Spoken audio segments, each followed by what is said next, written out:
damu, kwa damu itusafishayo ya kondoo. Nguo safi nyeupe mno, tumeoshwa na damu. Where's my keys? Oh my days. Oh my day. It's my birthday. Oh my. Hello. How are you doing? How are you doing? How is everyone? Guys, today is 13th of March 2026, I believe. And the time is 15:41 on a Friday. Live streaming from UK, and this is how the weather look like. My people, is nice, sunny, bright. This is how the weather look like, right? This is how the weather look like, guys, and it is cold there. Yeah. Okay. Right, that beat is okay. Kuna kabaridi, my friend. Baridi kama ya uchawi. Kabaridi ka uchawi, I swear down. Kabaridi kanabo. Unavaa layers when you're going out. You put on layers and layers and layers, guys. Okay. How are you doing? How are you doing? How are you, my people? I hope you're doing great. My name is Judith Orero, guys, and you are watching your Pearls Globe. Yeah? You are watching your Pearls Globe. Let me put this thing up, kidogo. You know, this is your online studio, and it's for a 49 years old lady. Now just don't worry, guys. Bear with me, huh? I'm feeling cold, but it's okay. How are you doing, guys? I hope you're doing great. I am doing okay. I thank God for today. My guys, I was watching TikTok, and I came across some stuff.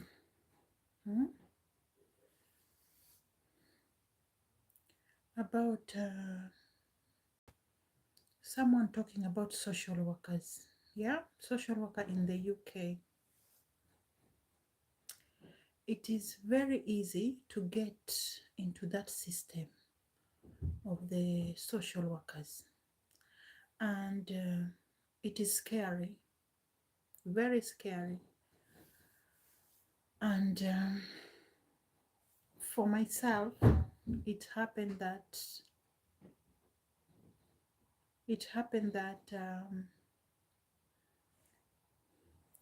first of all, when you are pregnant in the UK, you are supposed to go to clinic. Now they keep tracking about your pregnancy, asking you questions about your partner, and they will be just checking out about your progress. You have dates, and mine was a little bit chaotic, right? And you have visitors. I don't know if they're social worker or they're nurses. They come to your house, which they used to come to my house after I had my baby. Sometimes you have this I don't know if they're nurses or they're health cares or they're, what is it called? Social worker. I think they're nurses. They come for some kind of injection or some kind of checkup or just to look the environment where you live. How does it look like? You know? Anyway, sasa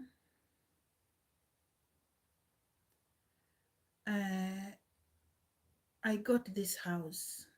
I was given this house. After being given the house, I don't know what happened, and the council stopped paying for my rent. When they stopped paying for my rent, I got evicted. Remember, I have like a 3-year-old child. I got evicted, and I kept on going to the council for the housing all the time to so they can support me to have a place, because I was sleeping at my friend's house. Now they're supposed to give you a temporary accommodation, but it took long during this time. Can you imagine? Because I did not have a house, I was homeless. I was referred to a social worker. This social worker was a lady who was like in her 50s, you know, mid 50s, I think. And I don't know whether she was from Zimbabwe or she was from kind of West Africa, you know. And what I was told there shocked me. I was told I was asked, where is the father for your child? And I told them he's in South London. And they told me, you can take your child to the father. I tried to explain that we are not in good terms. They say it doesn't matter, you can take the child to the father. Now, I asked them, then what about me? And they say, I made myself homeless, have made myself homeless.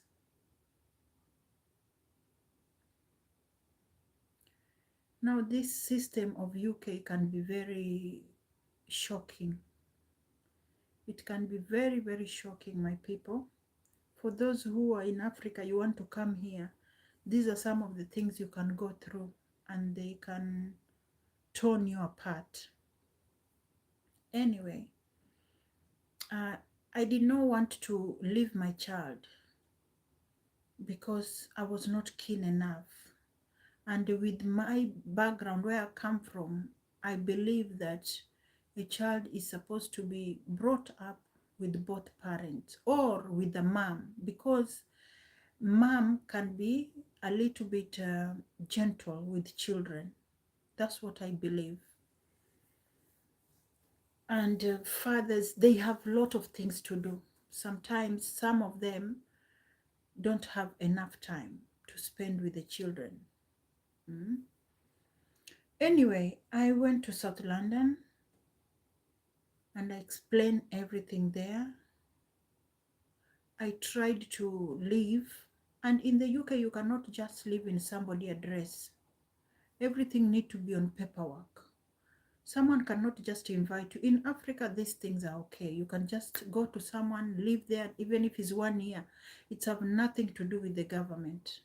But in the UK, you need to inform the government that you are living in somebody's address, you know. But the nightmare was my ex did not want me to live there. And I did not want to leave my child there. Now, this is where the problem was. I tried, but it was tough if someone doesn't want you to live in their address, you know. And this is where the mental illness can strike you because you are confused. You don't know where to run to. You don't know who. You try with the professional, no one wants to help you. And you have been told that you have made yourself homeless. I don't know. How did I made myself homeless? The reason was because I was in college. And college, they told me that you need to, when I was going to college, at the same time, I have to go to job center. And job center was pushing me to look for work. You see?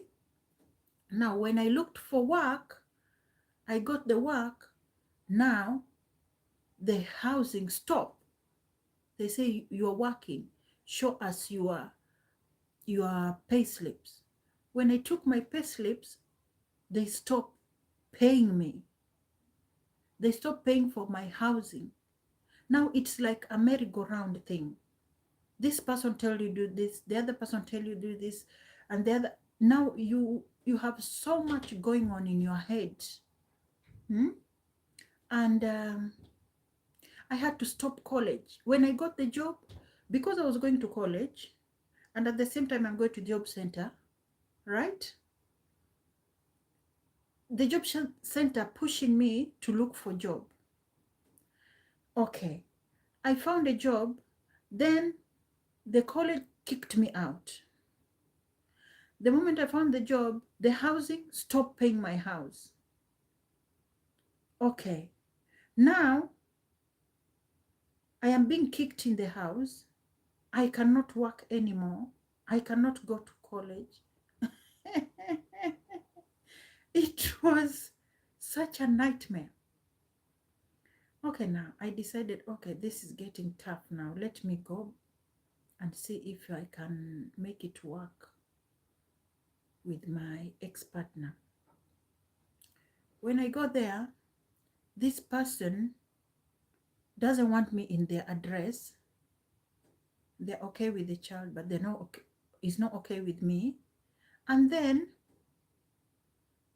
I found a job. And this person told me, no, you cannot work. Not in my address, you cannot work. Remember, I've already registered a child in South London that time. I came from North London. Right? This is one head being spinned, being kicked one side to the other. Okay? Then I say, okay, what should I do? But the job I got is in North London, and where I'm living is South London. That is not a problem. When you are in London, you can travel. There's trains. That is not a problem. But the person I'm living with doesn't want me to work. Now, it was up to me. Should I choose to stay in South London, where somebody doesn't want you to use their address, or should I choose to go to work? That's where my life was taking a turn or spin. Then I decided, you know what? I really need to work. Now I will have to go for this job. The moment I started going to this job, then I got kicked. I got kicked out. Okay. Now I decided, okay, if I'm getting kicked out, it's all right. Let me carry my luggages and go where? Go to North London. I went to North London. Family's home. I went there. And I continue with the work. And, you know, remember, I still don't have a house. I'm living with family. My God. Roller coaster. Roller coaster. Nightmare. What happened when I went back? What really happened? My goodness, Lord. My good Lord.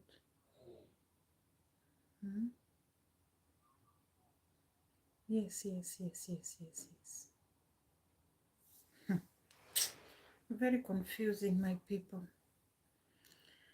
What really happened, my good Lord? Yes, I got this house. I got the job, and I started to look for a childminder because already I have a job. Thank God I got one childminder. God bless her, from Bangladesh.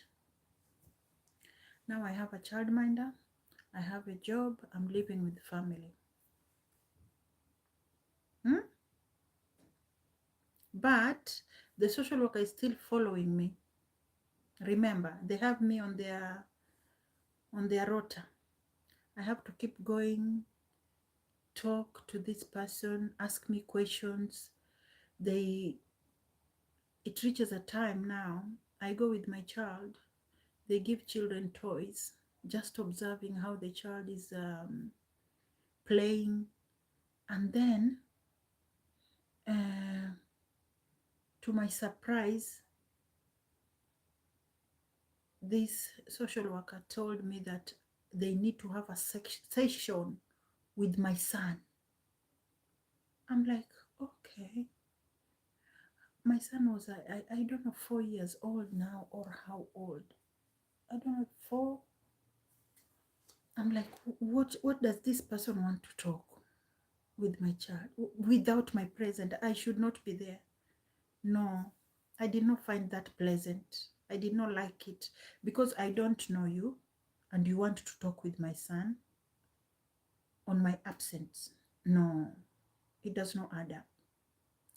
And that was the time I stopped the visiting of a social worker, just to find out this social worker came to a school where my child was and sat down in the class just to observe my son. That is UK for you. Sat down with my child without me knowing. Now they'll just sit there and observe how the child is cooperating in the class. That was a surprise to me. Anyway, I just continue with my work and saved money. Then God blessed me with this house where I am right now as we speak. But what I'm trying to say is that when these social workers get into your life, when they get into your life, they will keep on track. They will keep on track and make sure that they take your child or your children. And most of the time, they take these children, then these children just happen to be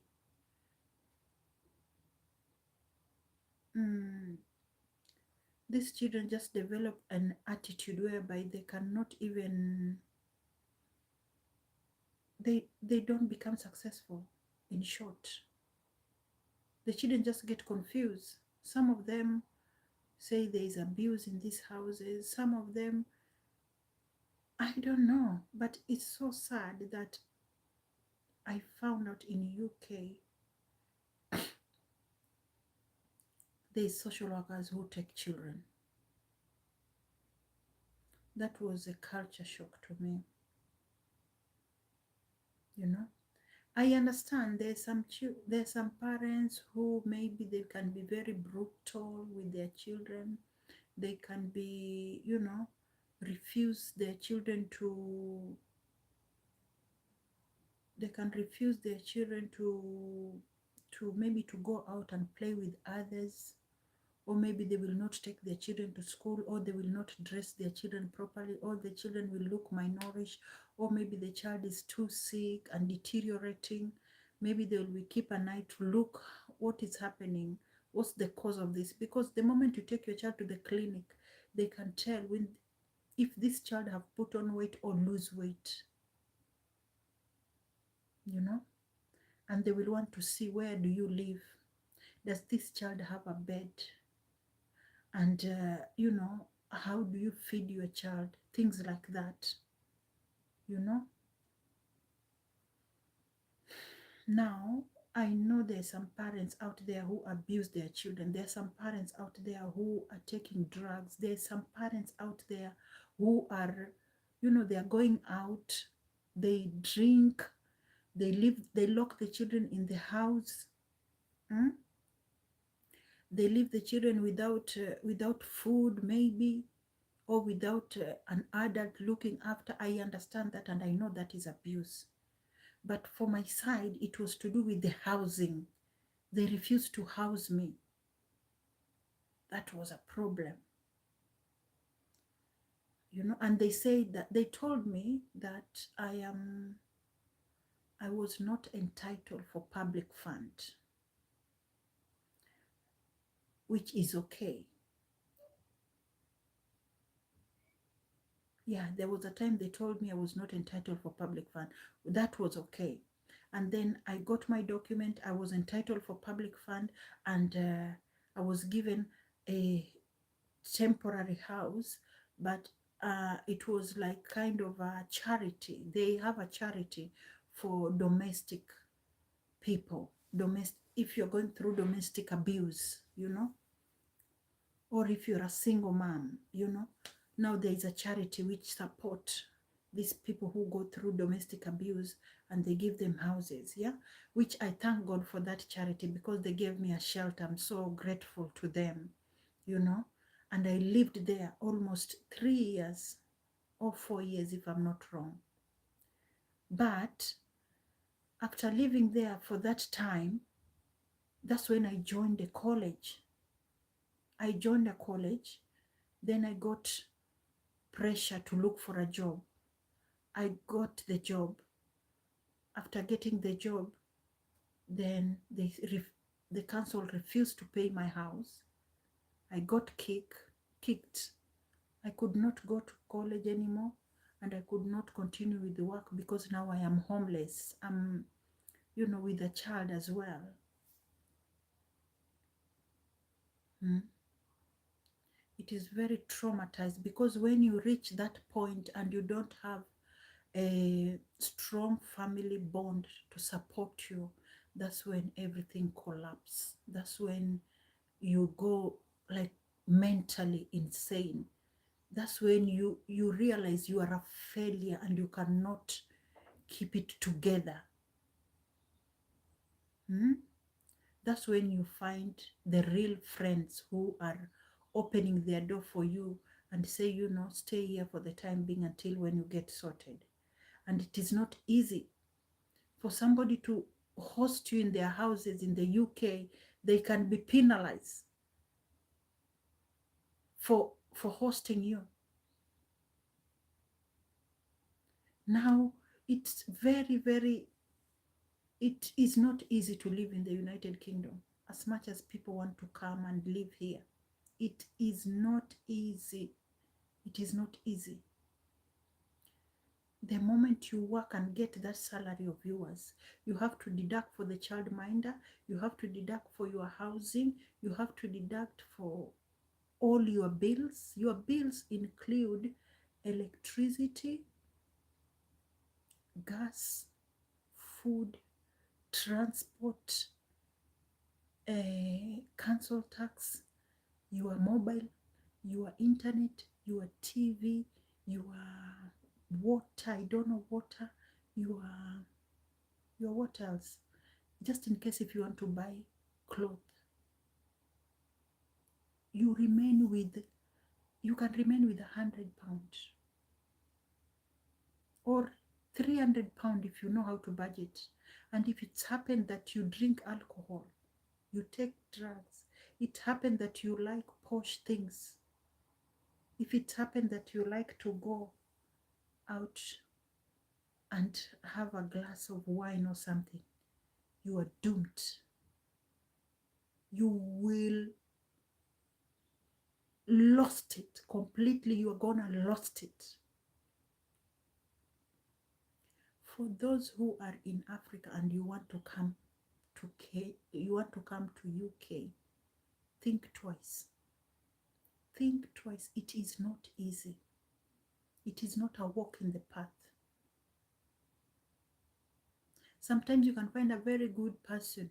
Maybe you got married. That person come and take you from Africa. The moment you reach in their country, this personality change completely. It's not the same person you had when you were in Africa. They start telling you, you need to pay for this, you need to pay for this. Now they force you, you need to go and look for work. After getting work, they tell you this and this and this is on top of you. You need to pay these things. The moment you pay, you are left with nothing. Very few get good people who they call husband. You know? Now be careful.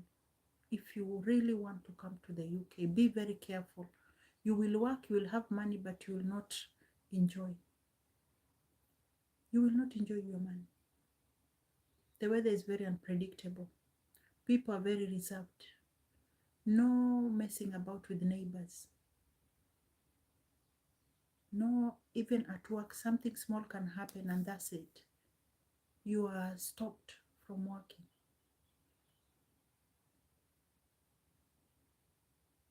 If you really, and you have a little bit of misunderstanding, you with your partner, your child is going to be taken away. They say you're not good parents, you're not fit enough to raise up a child. Be very careful the decision you're making. You want to come to the UK, be very, very careful. It is sad the news I'm seeing about my country, Kenya. It is very sad the news I'm seeing. The country is being sold out. Now I can see the, I don't know, Israeli thing is going on. There's too much rules being brought up with each and every government which is coming. They're bringing new rules. They tax too much, you know? And they don't want to look after vulnerable people like disabled, old, and young, and educated children who have finished university. They are jobless. Teachers are not being paid. Doctors are not being paid. Medication is very expensive. There's a lot of people who have critical disease and they cannot afford medication. The land rate is going high. Don't bring the stress of UK to Africa. People used to live there with peace. But now everything is trying to reshuffle, changing. Kenyans, don't sleep. Wake up and don't let the country go to the gutters. You need to be awake. You need to refuse all these things they're putting in paperwork to confuse you, trying to tell you about affordable housing so you can sell your ancestors' land for them to come and occupy. Don't allow that. Don't allow selling your own ancestors' land. I think this was very important to let you know. You can have a child in the Europe, but that child does not belong to you. Anything small happen, they will come and take your children. If your child misbehave, you cannot even discipline them. If you discipline them, then it turns out that you're a bad parent. If you have misunderstanding with your partner,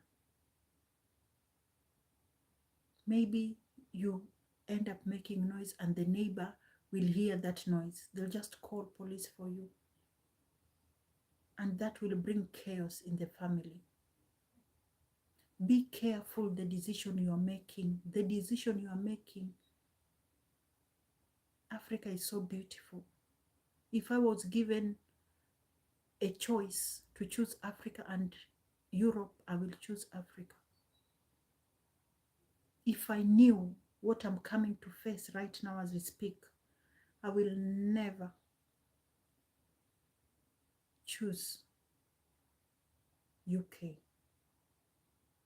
I am happy.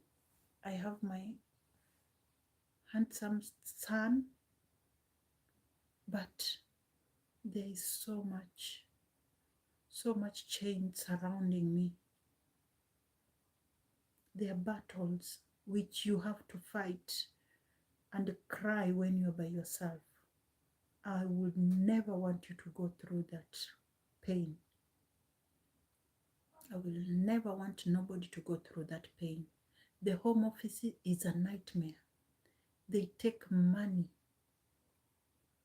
I'm sure they're making very good money, the home office, very good money. For one person, almost £3,500 just to renew their visa. Not everybody can afford that. And if you cannot afford, then you are living in fear. Fear.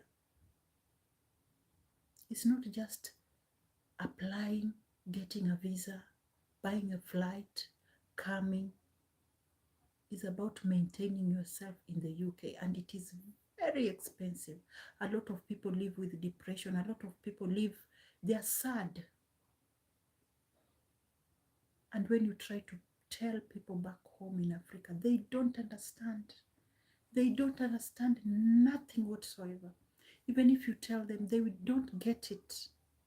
The only person who will understand is if you come. The moment you land,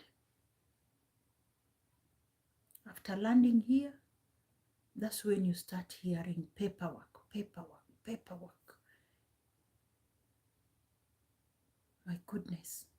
If you have your place back in Africa, a land, or a job, or a good family, try to maintain it.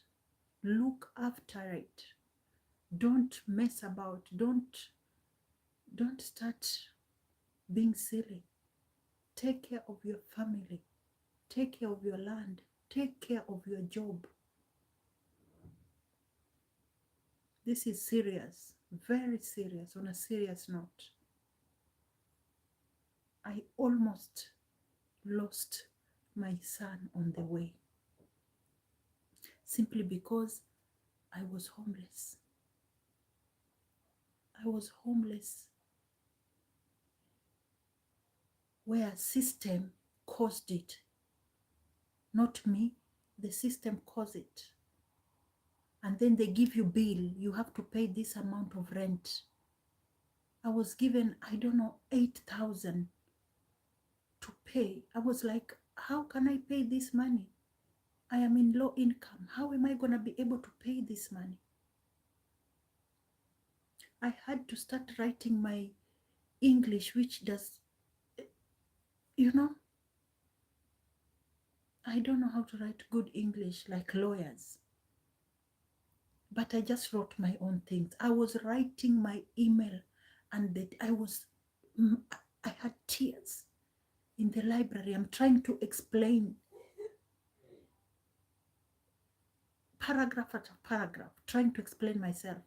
Have you ever been writing an email and you are in tears? That's how I felt.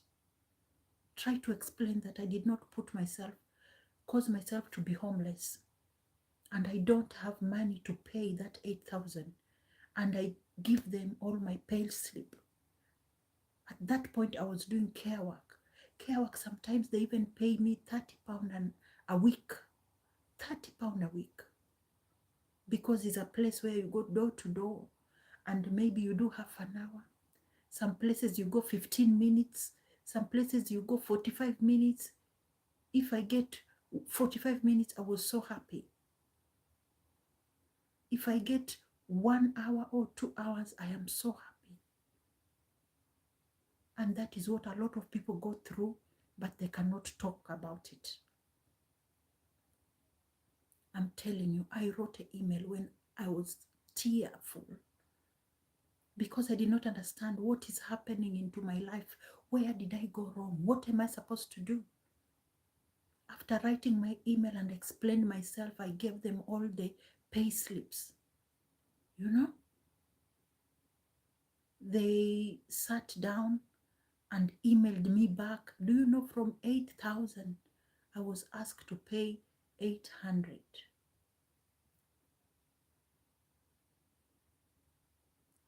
And I agree that I will pay it like 20 pound a month, 20 pound a month until I finish that 800.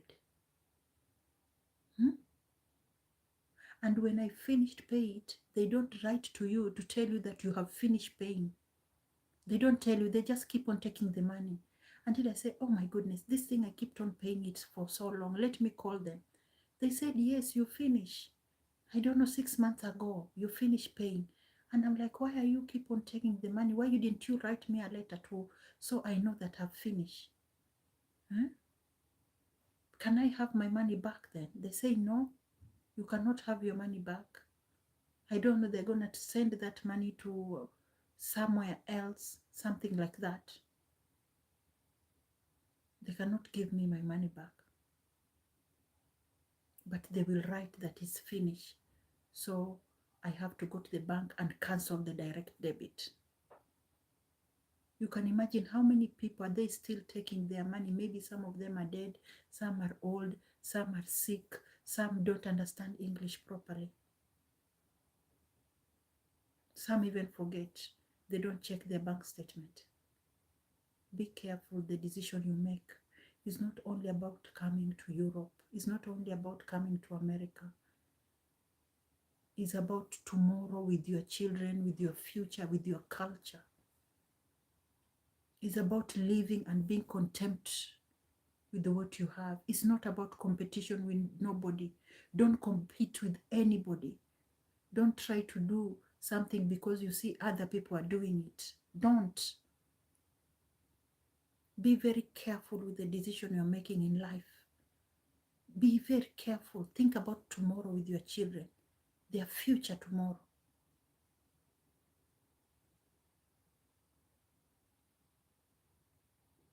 If you make a good foundation for your children tomorrow, they will be very happy for you and they will take care of you. When you are old, you cannot even take care of yourself. But if you make a bad decision today, it's going to affect your children and you're going to be a very isolated person. I love you very much, people. Take care of yourself. Thank you so much for the support constantly, for all your subscription, sharing, commenting. I don't take it for granted. Wherever you are, may your cup overflow, May you make the best decision in your life. Make the best decision in your life. You can be in Africa and you're living better off than somebody who lives in Europe. You might be in Africa and you have peace of mind than someone who is in Europe suffering with the disease and the pressure. Be careful the decision you make in life. You don't want to be separated with your family. Leaving your child in Africa, even 6 months, is good enough to destroy their mental health, especially if they're minor. I love you so much. Take care. And God bless you. This is Judith Orero and you are watching New Pearls Globe. Bye-bye. Bye. Oh, dear Lord. Have mercy with me.